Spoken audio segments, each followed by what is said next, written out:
सभी को जय श्री कृष्ण। आज भाद्रपद मास के शुक्ल पक्ष की बृहस्पतिवार है और बृहस्पतिवार के दिन जो भी व्रत करते हैं उन्हें बृहस्पतिवार व्रत का कथा जरूर सुननी चाहिए और यह कथा पूरी जरूर सुननी चाहिए। जब आप पूरी कथा श्रवण करेंगे तभी आपको पूरा फल प्राप्त होगा। तो आइए हम कथा श्रवण करते हैं। बोलिए विष्णु भगवान की जय, बोलिए बृहस्पति देव की जय। भारतवर्ष में एक प्रतापी और महादानी राजा राज्य करता था। वह नित्य गरीब और ब्राह्मणों की सहायता करता था। यह बात उसकी रानी को अच्छी नहीं लगती थी। वह न तो गरीब को दान देती थी और न ही भगवान का पूजन करती थी और राजा को भी दान देने से मना किया करती थी। एक दिन राजा शिकार खेलने वन को गए हुए थे तो रानी महल में अकेली थी। उसी समय बृहस्पति देव साधु का वेश बनाकर राजा के महल में भिक्षा के लिए गए और भिक्षा मांगने लगे। तो रानी ने भिक्षा देने से इनकार कर दिया और कहा, हे साधु महाराज, मैं तो दान पुण्य से तंग आ गई हूँ।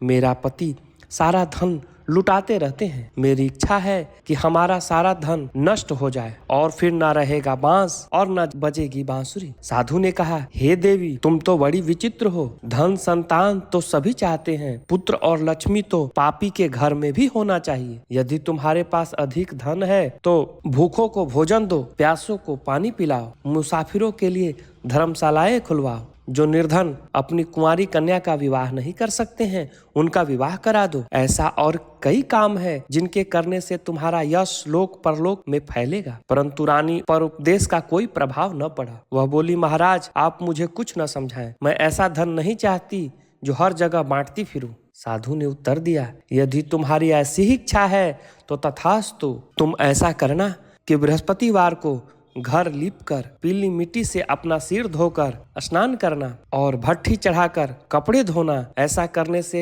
तुम्हारा सारा धन नष्ट हो जाएगा। इतना कहकर वह साधु महाराज वहां से चले गए। साधु के अनुसार कई बातों को पूरा करते हुए रानी को केवल 3 बृहस्पतिवार ही बीते थे कि उसका समस्त धन संपत्ति नष्ट हो गया। भोजन के लिए राजा का परिवार तरसने लगा। तब एक दिन राजा ने रानी से बोला, हे रानी, तुम यहीं रहो, मैं दूसरे देश को जाता हूँ, क्योंकि यहाँ पर सभी लोग मुझे जानते हैं, इसलिए मैं कोई छोटा कार्य नहीं कर सकता। ऐसा कहकर राजा परदेश चला गया। वहाँ वह जंगल से लकड़ी काट कर लाता और शहर में बेचता। इस तरह वह अपना जीवन बिताने लगा। इधर राजा के परदेश जाते ही रानी और दासी दुखी रहने लगी। एक बार जब रानी और दासी को 7 दिन तक भोजन बिना रहना पड़ा तो रानी ने अपनी दासी से कहा, हे दासी, पास ही के नगर में मेरी बहन रहती है, वह बड़ी धनवान है। तू उसके पास जा और कुछ ले आ ताकि थोड़ी बहुत गुजर बसर हो जाए। दासी रानी की बहन के पास गई। उस दिन गुरुवार था और रानी की बहन उस बृहस्पतिवार व्रत की कथा सुन रही थी। दासी ने रानी की बहन को अपनी रानी का संदेश दिया, लेकिन रानी की बड़ी बहन ने कोई उत्तर नहीं दिया। जब दासी को रानी की बहन से कोई उत्तर न मिला तो वह बहुत दुखी हुई और गुस्सा भी आया। दासी ने वापस आकर रानी को सारी बात सुना दी। सुनकर रानी ने अपने भाग्य को कोसा। उधर रानी की बहन ने सोचा कि मेरी बहन की दासी आई थी, परंतु मैं उससे नहीं बोला, इससे वह बहुत दुखी हुई होगी। कथा सुनकर और पूजन को समाप्त करके वह अपने बहन के घर आई और कहने लगी, हे बहन, मैं बृहस्पतिवार का व्रत कर रही थी, तुम्हारी दासी मेरे घर आई, परंतु जब तक कथा होती तब तक न तो उठते और न ही बोलते हैं, इसलिए मैंने नहीं बोला। कहो दासी, क्यों आई थी? रानी बोली, बहन, तुमसे क्या छुपाऊं, हमारे घर में खाने तक को अनाज नहीं था। ऐसा कहते कहते रानी की आंखें भर आई। उसने दासी समेत पिछले 7 दिनों से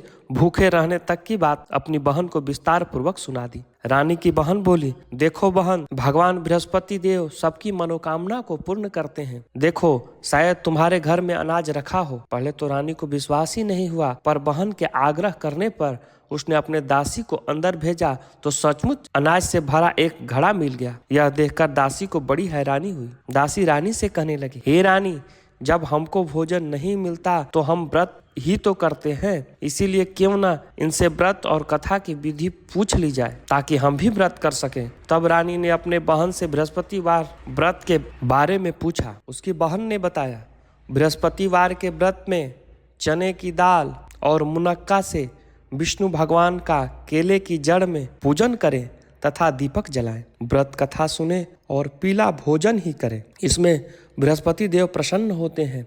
व्रत और पूजन विधि बतलाकर रानी की बहन अपने घर लौट आई। 7 दिन के बाद जब गुरुवार आया तो रानी और दासी ने व्रत रखा। घुड़साल में जाकर चना और गुड़ ले आई। फिर उसने केले की जड़ तथा विष्णु भगवान का पूजन किया। जब पीला भोजन कहाँ से आए, इस बात को लेकर दोनों बड़ी दुखी थी। चूंकि उन्होंने व्रत रखा था, इसलिए बृहस्पति देव उनसे प्रसन्न थे। इस कारण से वे एक साधारण व्यक्ति का रूप धारण करके 2 थाल में सुंदर पीला भोजन दासी को दे गए। भोजन पाकर दासी प्रसन्न हुई और फिर रानी के साथ मिलकर भोजन ग्रहण किया। इसके बाद वे सभी गुरुवार को व्रत और पूजन करने लगी। बृहस्पति भगवान की कृपा से उनके पास फिर से धन संपत्ति आ गई, परंतु रानी फिर से पहले की तरह आलस्य करने लगी। तब दासी बोली, देखो रानी, तुम पहले भी इसी प्रकार आलस्य करती थी। तुम्हें धन रखने में कष्ट होता था, इस कारण सभी धन नष्ट हो गया। और जब जब भगवान बृहस्पति की कृपा से धन मिला है तो तुम्हें फिर से आलस्य हो रहा है। रानी को समझाते हुए दासी कहती है कि बड़ी मुसीबतों के बाद हमने यह धन पाया है, इसीलिए हमें दान पुण्य करना चाहिए, भूखे मनुष्य को भोजन कराना चाहिए और धन को शुभ कार्यों में खर्च करना चाहिए, जिससे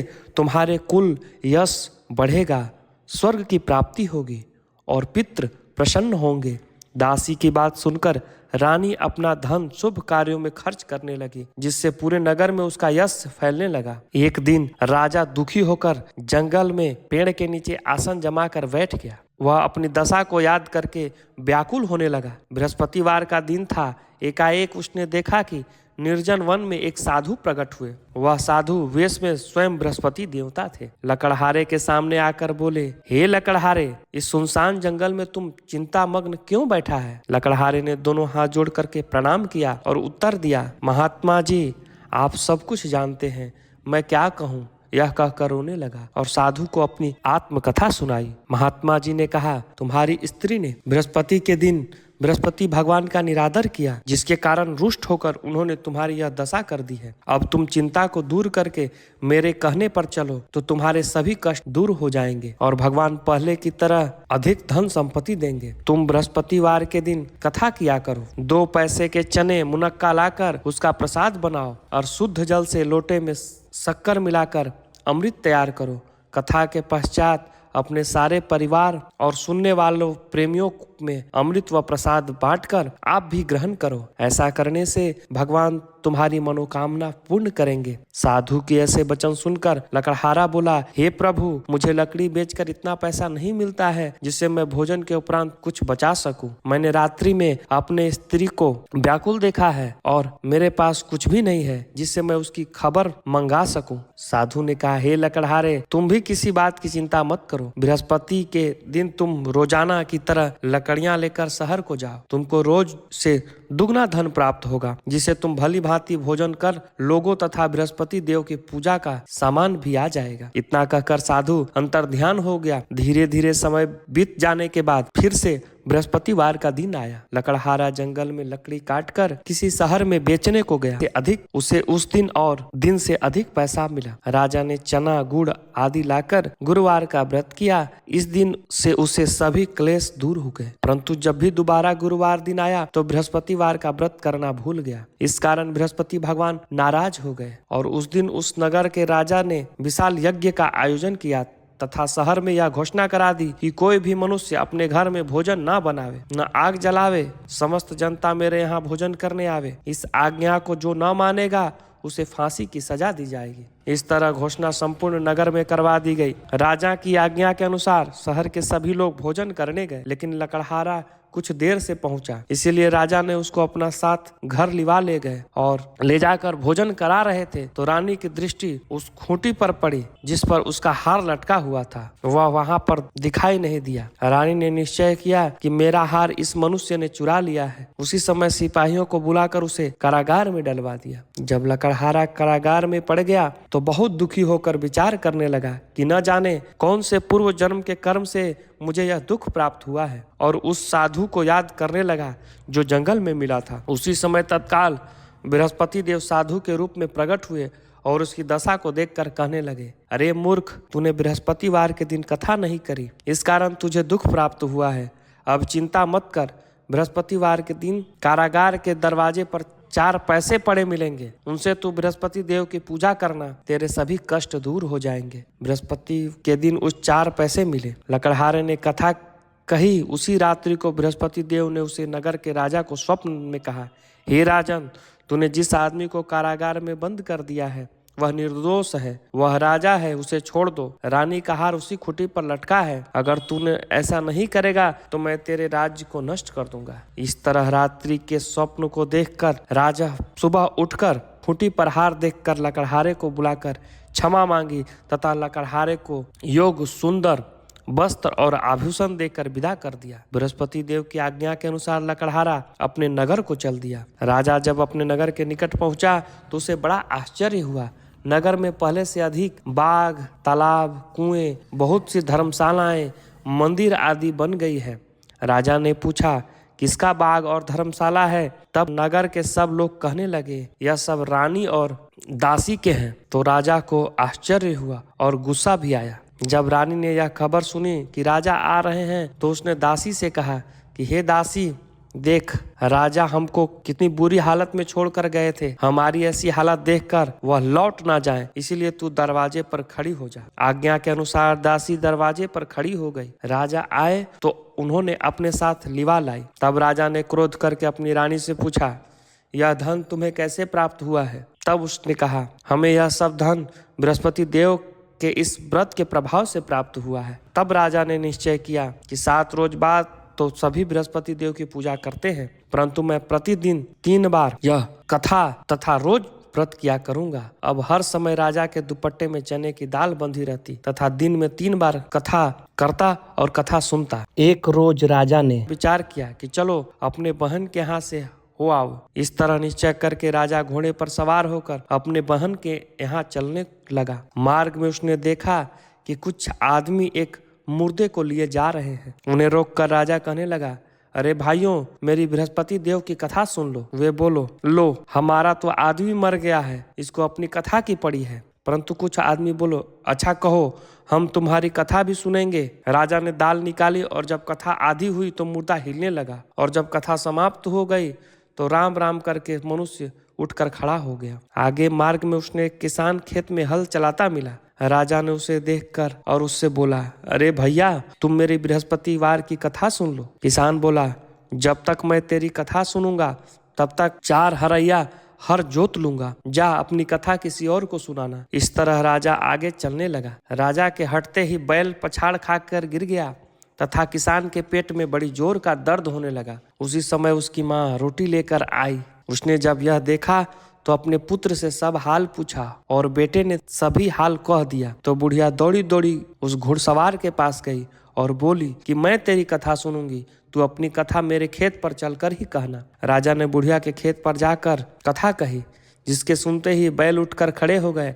किसान का पेट का दर्द भी सही हो गया। राजा अपने बहन के घर पहुंचा। बहन ने भाई की खूब मेहमान नवाजी की। दूसरे रोज प्रातःकाल राजा जगा तो वह देखने लगा कि सब लोग भोजन कर रहे हैं। राजा ने अपने बहन से कहा, ऐसा कोई मनुष्य है जिसने भोजन नहीं किया है?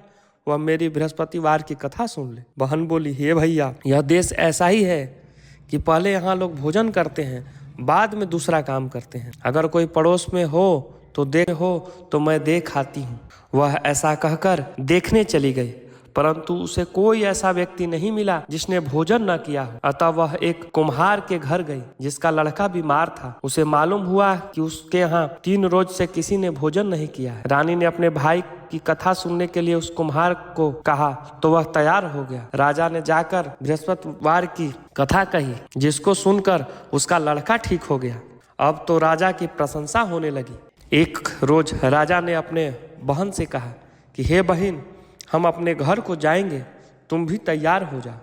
तब राजा की बहन ने अपनी सास से कहा तो सास ने कहा कि चली जा, परंतु अपने लड़के को मत ले जाना, क्योंकि तेरा भाई के यहाँ कोई औलाद नहीं है। बहन ने अपने भैया से कहा, हे भैया, मैं तो चलूंगी पर कोई बालक नहीं जाएगा।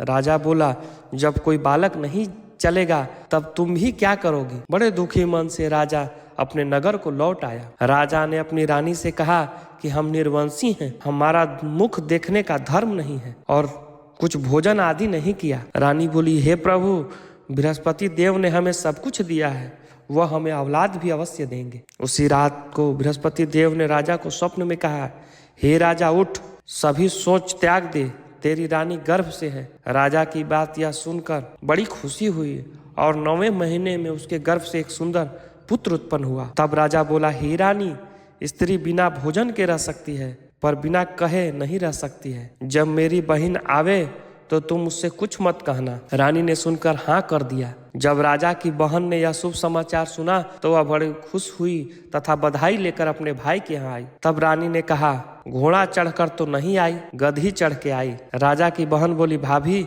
मैं इस प्रकार न कहती तो तुम्हें औलाद कैसे मिलता। बृहस्पति देव ऐसे ही हैं, जैसे जिसके मन में मनोकामना है सभी को पूर्ण करते हैं। जो सदा भावना पूर्वक बृहस्पतिवार का व्रत करता है तथा कथा पढ़ता या सुनता है और दूसरों को सुनाता है तो बृहस्पति देव उसकी सभी मनोकामना पूर्ण करते हैं। भगवान बृहस्पति देव उसकी सदैव रक्षा करते हैं तथा संसार में जो मनुष्य सद्भावना से भगवान जी का पूजन व्रत सच्चे मन से करता है तो उसकी सभी मनोकामनाएं पूर्ण होते हैं। जैसे सच्ची भावना से रानी और राजा ने उनकी कथा का गुणगान किया तो उनकी सभी इच्छाएं बृहस्पति देव ने पूर्ण की।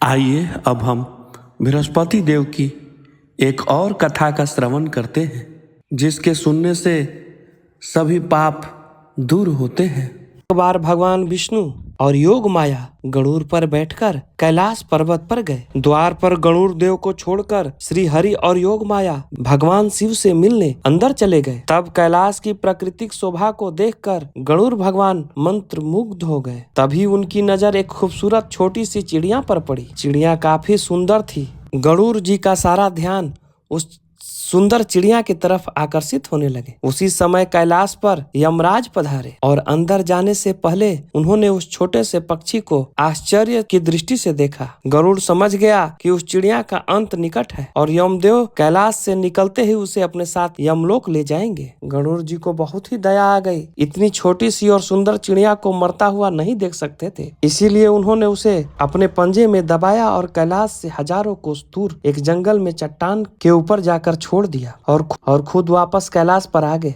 आखिरकार जब यम बाहर आए तो गरुड़ ने पूछ ही लिया कि आपने उस चिड़िया को इतना आश्चर्य भरी नजरों से क्यों देखा था। तब यम बोले, गरुड़, जब मैं उस चिड़िया को देखा तो जो मुझे ज्ञात हुआ कि वह चिड़िया कुछ ही पल के बाद यहाँ से हजारों कोस दूर एक नाग द्वारा खा ली जाएगी। मैं सोच रहा था कि वो इतनी जल्दी इतनी दूर कैसे जाएगी, पर अब जब वो यहाँ नहीं है तो निश्चित ही वह मर चुकी होगी। गरुड़ समझ गए कि मृत्यु टाले नहीं टलती है, चाहे कितनी भी चतुराई की जाए। बृहस्पतिवार के दिन सुनी जाने वाली एक और कथा का हम श्रवण करते हैं।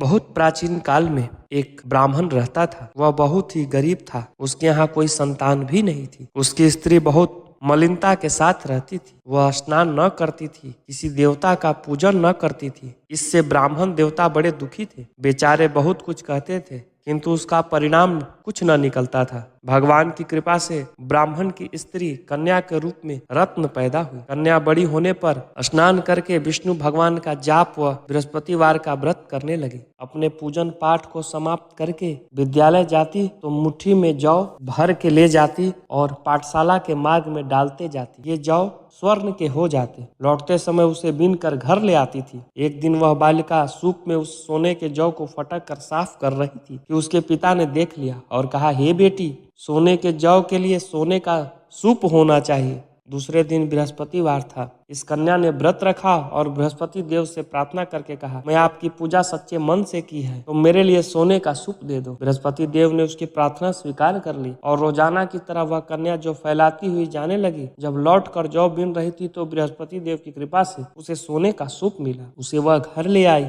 और उसमें जौ साफ करने लगी, परंतु उसकी माँ का वही ढंग रहा। एक दिन की बात है, वह कन्या सोने की सूप में जौ साफ कर रही थी। उसी समय शहर का राजपुत्र वहां से होकर निकला और उस कन्या के रूप और कार्य को देखकर मोहित हो गया और अपने घर आकर भोजन जल त्याग कर उदास होकर लेट गया। राजा को इस बात का जब पता लगा तो अपने प्रधानमंत्री के साथ उसके पास गए और बोले, बेटा, तुम्हें किस बात का कष्ट है? किसने तेरा अपमान किया है अथवा और कोई कारण है तो हमसे कहो, मैं वही कार्य करूंगा जिससे तुम्हें प्रसन्नता हो। अपने पिता की राजकुमार ने बातें सुनी तो वह बोला, मुझे आपकी कृपा से किसी बात का दुख नहीं है, किसी ने मेरा अपमान भी नहीं किया है, परंतु उस लड़की से विवाह करना चाहता हूँ जो सोने के सूप में जौ साफ कर रही थी। यह सुनकर आश्चर्य में पड़ गया राजा और बोला, बेटा इस तरह की कन्या का पता तुम ही लगाओ, मैं तुम्हारे साथ उसका विवाह जरूर कर दूंगा। राजकुमार ने उस लड़की के घर का पता बतलाया। तब मंत्री उस लड़की के घर गए और ब्राह्मण देवता को सभी हाल बतलाया। ब्राह्मण देवता राजकुमार के साथ अपनी कन्या का विवाह करने के लिए तैयार हो गए और विधि विधान के अनुसार ब्राह्मण की कन्या का विवाह राजकुमार के साथ हो गया। कन्या के घर जाते ही पहले की भांति उस ब्राह्मण देवता के घर में गरीबी का निवास हो गया। जब भोजन के लिए अन्न बड़ी मुश्किल से मिलता था। एक दिन दुखी होकर ब्राह्मण देवता अपने पुत्री के पास गए। बेटी ने पिता को दुखी अवस्था में देखकर अपनी माँ का हाल पूछा। तब ब्राह्मण ने सभी हाल कहा। कन्या ने बहुत सारा धन देकर अपने पिता को विदा कर दिया। इस तरह ब्राह्मण का कुछ समय सुखपूर्वक बीता। कुछ दिन बाद फिर वही हाल हो गया। ब्राह्मण फिर अपनी कन्या के यहाँ गया और सारा हाल कहा तो लड़की बोली, हे पिताजी, आप माता जी को यहाँ लिया लाओ, मैं उसे विधि बता दूंगी जिससे गरीबी दूर हो जाएगा। वह ब्राह्मण देवता अपनी स्त्री को साथ लेकर पहुंचे तो अपनी माँ को समझाने लगी, हे माँ, तुम प्रातः काल सबसे पहले स्नान आदि करके विष्णु भगवान का पूजन करो तो सब दरिद्रता दूर हो जाएगी। परंतु उसकी माँ ने एक भी बात नहीं मानी। सुबह उठकर अपनी पुत्री के बच्चों के जूठन खा लिया। इससे उसकी पुत्री को भी गुस्सा आया और एक रात को कोठरी से सभी सामान निकाल दिया और अपनी माँ को उसी में बंद कर दिया। प्रातः काल उसे निकाला तथा स्नान आदि करा के पाठ करवाया तो उसकी माँ की बुद्धि ठीक हो गई और फिर प्रत्येक बृहस्पतिवार को व्रत रखने लगी। इस व्रत के प्रभाव से उसके माँ पिता बहुत ही धनवान और पुत्रवान हो गए और बृहस्पति देव के प्रभाव से इस लोक में सुख भोग करके अंत में स्वर्ग वैकुंठ को प्राप्त हुए। बोलिए विष्णु भगवान की जय, बोलिए बृहस्पति देव की जय। कथा श्रवण करने के बाद हमें आरती जरूर करनी चाहिए। तो आइए हम बृहस्पति देव की आरती करते हैं। ओम चंद्रमा मनसो चक्षुः सूर्यो अजायत श्रोत्राद्वायुश्च प्राणश्च मुखात् अग्निरजायत। जय बृहस्पति देवा, ओम जय बृहस्पति देवा। छिन छिन भोग लगाऊं, छिन छिन भोग लगाऊं, कदली फल मेवा। ओम जय बृहस्पति देवा, तुम पूरण परमात्मा, तुम अंतर्यामी स्वामी, तुम अंतर्यामी। जगत पिता जगदीश्वर, जगत पिता जगदीश्वर, तुम सबके स्वामी। ओम जय बृहस्पति देवा, चरणामृत निज निर्मल, सब पातक हरता स्वामी, सब पातक हरता। सकल मनोरथ दायक, सकल मनोरथ दायक, कृपा करो भरता। ओम जय बृहस्पति देवा, तन मन धन अर्पण कर, जो जन शरण पड़े स्वामी, जो जन शरण पड़े। प्रभु प्रगट तब होकर, प्रभु प्रगट तब होकर, आकर द्वार खड़े। ओम जय बृहस्पति देवा, दीन दयाल दयानिधि, भक्तन हितकारी स्वामी, भक्तन हितकारी। पाप दोष सब हरता, पाप दोष सब हरता, भव बंधन हारी।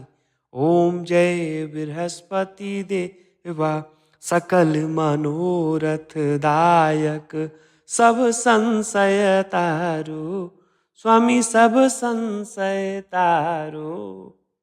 विषय विकार मिटाओ, विषय विकार मिटाओ, संतन सुख कार्य। ओम जय बृहस्पति देवा, जो कोई आरती तेरी प्रेम सहित गावे, स्वामी प्रेम सहित गावे। ज्येष्ठानंद बंद सो निश्चय पावे। ओम जय बृहस्पति देवा। प्रेम से बोलिए विष्णु भगवान की जय। प्रेम से बोलिए बृहस्पति देव की जय।